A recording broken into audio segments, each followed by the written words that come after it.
United States Postal Service hasn't been on solid financial ground for some time, so the last thing the organization needed was a pandemic that placed even greater stress on its services. While the increased use of e-commerce during the current COVID-19 outbreak has led to a greater reliance on post offices to deliver medicine and other supplies, it hasn't been enough to stem the organization's financial bleeding. The USPS has a complicated financial support system. While it is a government agency, it doesn't run on taxpayer funding. This means it falls under government supervision, but is basically responsible for its own revenues and costs. One of the most prominent obstacles is a piece of 2006 legislation that required the USPS to pre-fund 75 years of employee pension in advance.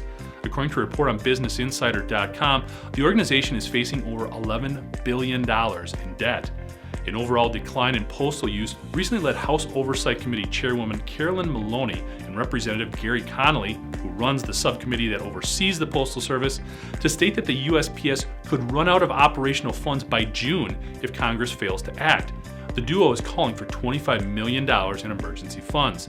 This lack of incoming revenues is compounded by conflicting reports about access to protective gloves and masks for the USPS's fleet of 75,000 postal carriers and nearly 500,000 other employees that handle over 300 million pieces of mail every day.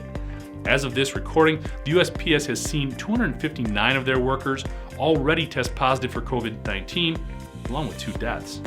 In addition to everyday concerns associated with mail delivery, a lack of funding for the USPS could impact the growing number of voters using absentee and vote-by-mail ballots for the upcoming presidential election.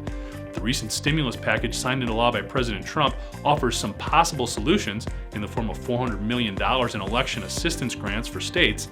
However, some projections have that need requiring 5 times that amount. The stimulus bill also offered the USPS the ability to borrow up to $10 billion from the federal government, funds that it currently has no way of repaying.